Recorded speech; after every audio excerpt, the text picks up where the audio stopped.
I'm Brian Jepson, Providence Geeks. I'm here with Peter Mackey. From the corporate marketplace. From the corporate marketplace. And this is April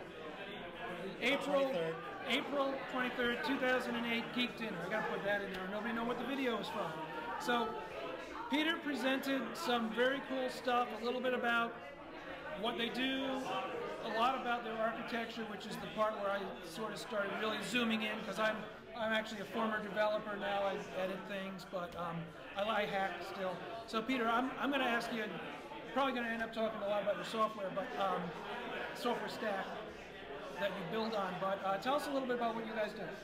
Well, we are, for the lack of a better term, a procurement hub that facilitates the ability for manufacturers to get into the premium distribution of getting into what's called special markets, to sell into corporations that deal with incentive programs, customer retention programs, gift with purchase, and pretty much points-based redemption programs. So I know that because this video camera that they can't see on this camera, I got for $100 off because I cashed in some credit card points and used it for a J&R Music World gift card. Genius. And I do that all. Yeah, I am a genius. Yes. It works. I buy crap that way all the time. And are you guys powering that? Maybe? Who knows? Well, not that one in particular. Yeah, okay.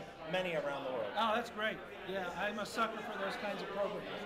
Now, to get right to the real geeky meat of this,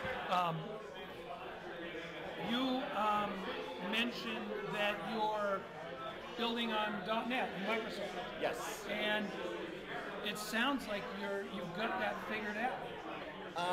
For the most part. I mean, you're scaling well.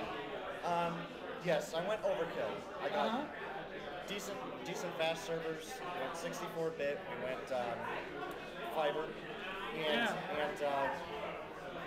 it was the key. I want to stay just a little bit ahead from the amount of business that we're doing, which a lot of the business that we get is mostly data. We're passing data back and forth between customers and manufacturers of these brands. That's really where the guts of it is. And because of the because of the turnaround time when I came in to the company's needs for in terms of what we had signed for contracts, it was the quickest solution for what we needed to do. And to be honest, there's been some bumps along the road in terms of where things are and how you manage it, but for the most part, it's been working extremely well. And you've got a pretty small development team? Well, just one, me. Just you? Until this past January, which we hired some help. And .NET's working out pretty well? Very well. Yeah. Very well. I see myself as more of a kind of Linux geek, but when I started my job, I was editing .NET books for a long time, and it's cool. I did some C# hacking, and it was real easy to get my head around, and I liked it a lot. So I taught .NET to myself in about 32 days. Yeah. That's about how long it took. Yeah, and you also mentioned some ASP code, so you started and then transitioned real quickly, I guess? Yeah, I had to. There were limitations with classic ASP with what they wanted to deliver. At the time, .NET, 1.1, 1.2, whatever, had really kind of not taken over our systems yet. Right. And stuck with the classic ASP for a while, and then we're trying. We still have a couple of applications that are still classic ASP. How painful has that transition been, going from ASP? Oh, not hard. Really? Not hard at all. That's good to know. Once you've identified key pieces that are, in a classic ASP side, you would use includes to solve some of your redundant code, and .NET just makes it so much easier and more flexible.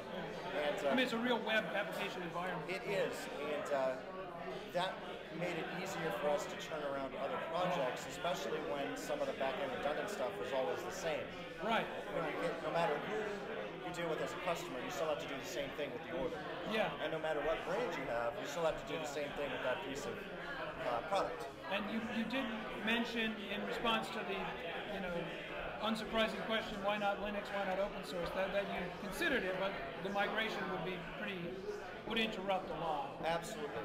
And when someone comes to you and they say they signed a contract and you have 2 months to deliver it, and everything's you can't play around. You can't play around with the platform. You can't play around with specs and platforms at that point. At that point, you really kind of have to jump in with what you know and do it. And your data center, did I hear right? That's in Rhode Island? It's in-house. It's in-house, and I saw. And do you have redundant? Redundant systems are at icelabs.net in Englewood, Colorado, which is a suburb of Denver. So you got one here and one out there. Yes. Solid mountain rock. I actually enjoy it because right down the street from the data center is a beautiful golf course. And it's just, I just look for excuses to go visit. Yeah. Oh, you know, that card isn't working very well. It seems a little flaky. I think I have to take it to Denver. So is it possible that you have one of the fastest pipes in Rhode Island? I don't know. I may have been one of the earliest adopters of the fastest pipe. Yeah. I think that's why the company was very eager to get us in. Yeah. We've been running about a 20 meg fiber line for about the better part of like 3 or 4 years now, and it's worked wonders. Wow. I've had. And that's what you're still using? Still using. Wow. That's an unthinkable amount of bandwidth. Well, actually, it's expandable up to 100, and that's only limited by the NIC card on the Have you ever router. had to temporarily raise it and let it back down again? Yes. Well, so what's the highest, can you say? The highest I have had it was 45. All right. Peter, that's an amazing amount of bandwidth. Thanks so much for coming to the Geek Dinner and telling us about what you built. It's awesome. Thank you.